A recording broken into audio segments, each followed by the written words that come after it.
you would think with all this information and knowledge that I've got that I would feel empowered and better off, but instead I really feel... Well, if we thought that, then we wouldn't have written that book, and then that book, and then that book, and then that book, and then that book. Are you upset with yourself at not getting it the first crack out of the box? Yeah. I feel like with all this knowledge that I've gathered, that I would feel more empowered and better off, but instead I feel really overwhelmed and overthink everything. And I have a lot of stress and anxiety a lot of the time because I worry about the negative thoughts and beliefs and feelings that I have surrounding the things that I want in life.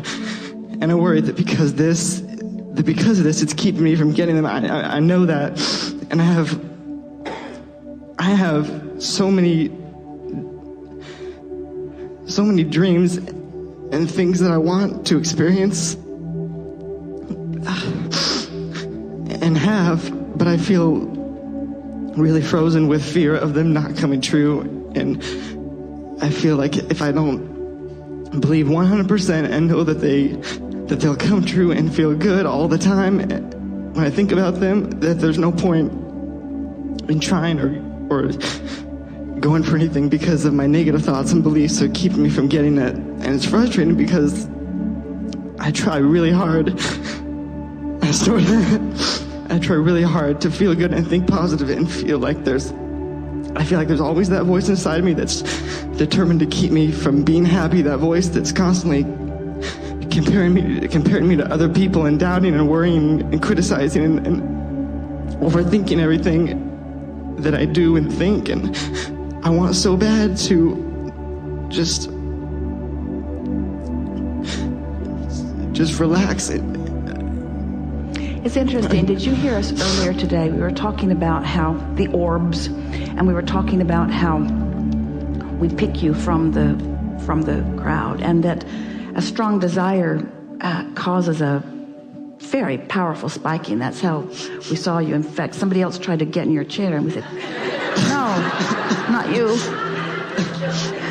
So she's worried about you dripping on the microphone. So,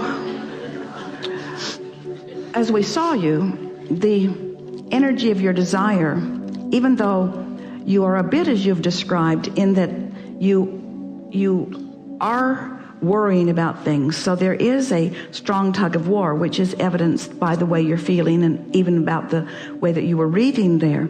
But the desire is so strong that it will prevail. It's wonderful to see such powerful desire so early in life, and that's the most significant thing that we want to say to you.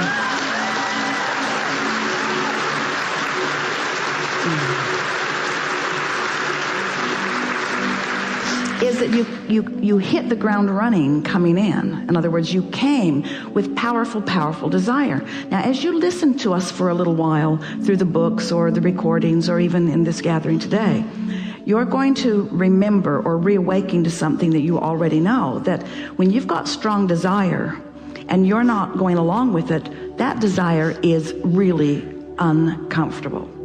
And yet, you, and we do it too, are making a bigger deal than we want to out of not going along with it, because the not going along with it is just a byproduct, really, of the environment in which you've been living. It isn't that.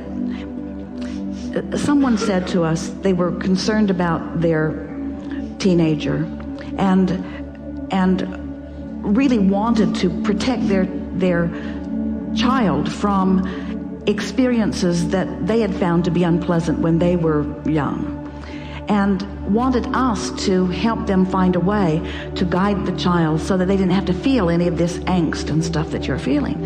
And we said, we wouldn't help you if we could, because we know that in all of that discomfort, this is the time that you're putting big time stuff into your vortex. And sometimes powerful energies come into physical form intending to understand and teach through the clarity of their example in a very powerful way.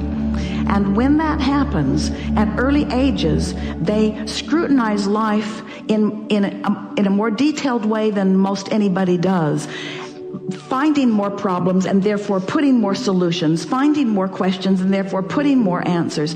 And that's precisely what's going on with you. You have, at an earlier age than we nearly ever acknowledge. We're not going to say you're the one and only or that you are the absolute exception, but you have put more into your vortex at this early age of your life than almost anybody that you will ever meet. And now you're feeling the pull of not being able to just at the drop of the hat go right in there, but you need some life experience in order to work your way in. So you didn't ask for a feathered nest, and you didn't understand for complete understanding, because if you'd come forth into this physical body knowing everything in the way that you're coming to know it even now, you wouldn't have put nearly as much into your vortex, and there wouldn't be nearly as much wonderful things that are going to evolve for you as you're moving through life experience.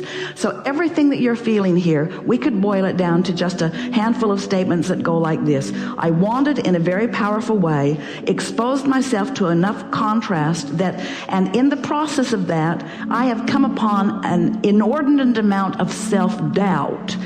And the reason that I have an inordinate amount of self-doubt is because I have a vortex that is so progressive with so many wonderful things. And when I catch up with it, and I will, I'm going to soar really far, really fast at a really young age. It's sort of like just compressing things so that a lot more happens fast. You get a sense of what we're talking about? Now, let's get to the details of what you can do about it, because we found you articulate, and we know that you have the ability to think and focus.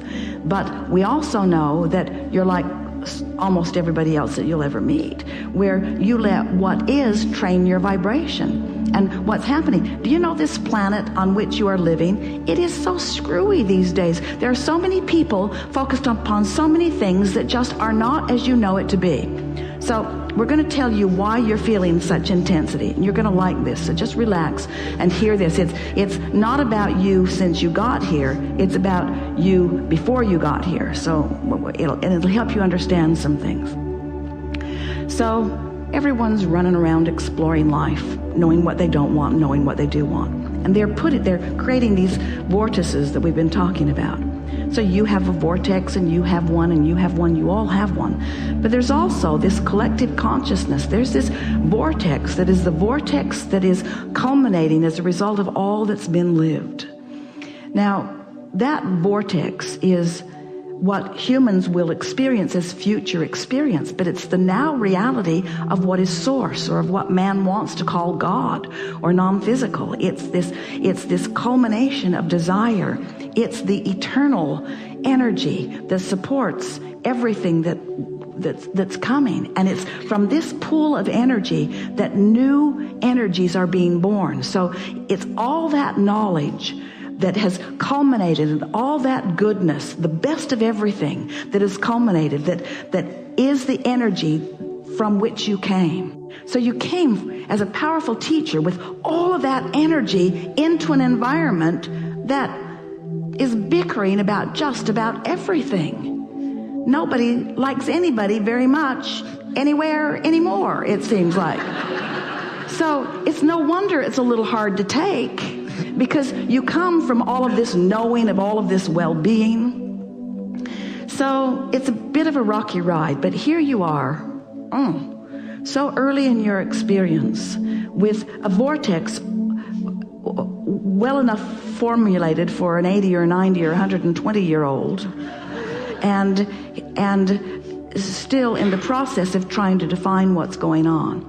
So the conversation that we just had before you sat down is a really good basis to begin with here, because you heard us speaking about how you have to ignore what is and just focus upon what's in the vortex.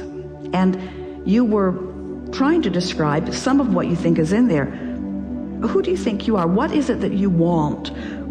What is it that you're looking for that you feel that you haven't been able to find? Because the most powerful and interesting thing that we heard from you and felt from you as you were describing, it was the purest rendition we've ever heard of someone who was simply trying to explain how awful it feels not to be in the vortex. In other words, you weren't saying, I want a car and I can't get it. I want a girlfriend and can't get it. You weren't saying, my mother doesn't understand me. You weren't saying, they're beating up on me in the playground. In other words, you weren't talking about anything other than this innate knowing that you're supposed to feel better than you do and you don't know what to do about it. Isn't that right? Don't you love knowing how smart you are so fast?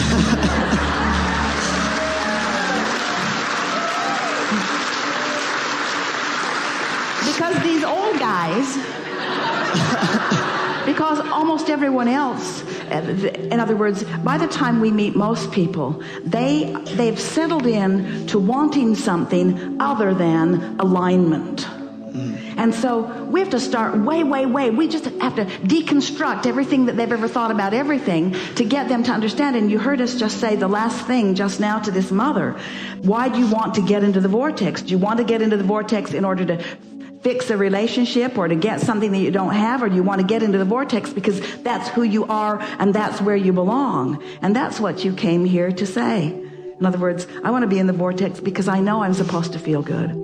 I'm supposed to feel proud of me and proud of others. I'm supposed to feel good. Life is supposed to be fun. I'm sure. I remember it so deeply in every fiber of my being. Life is supposed to feel fun, and it isn't feeling fun. Something's off. Something's wrong. And all it is that you and almost everybody else you know, you just caught it earlier, so it'll be way easier for you. Because most everybody else felt it and then accepted, well, life isn't supposed to be fun.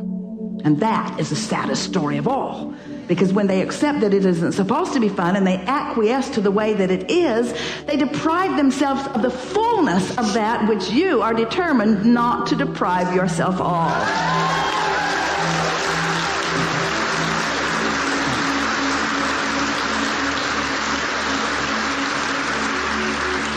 So what you do, you just do it a little bit at a time. You catch yourself in the vortex and then you milk it. And you think about, what is it that feels good about this? And you just play it over and over in your mind. And when you find something that doesn't feel good, you do your best to try to ignore it. And you say things to yourself like, there's nothing wrong with me. I'm just more understanding of emotions. I'm feeling my guidance system in a stronger way. My guidance system is going to serve me earlier and younger than almost anybody else. And I'm going to get a handle on this. In fact, I've already got a handle on it. And then just what Esther does, because Esther has found herself really, really sensitive to energy. And like you, when she thinks about something, even if it's something that is a reality that normally she might think she needs to do something about, it's painful to focus upon it. And so she's just coming more and more to the place where when she finds things that are painful to focus upon, it's just not worth it. In other words, let humanity take care of humanity. Or, in other words, nothing is worth sacrificing your alignment with who you are.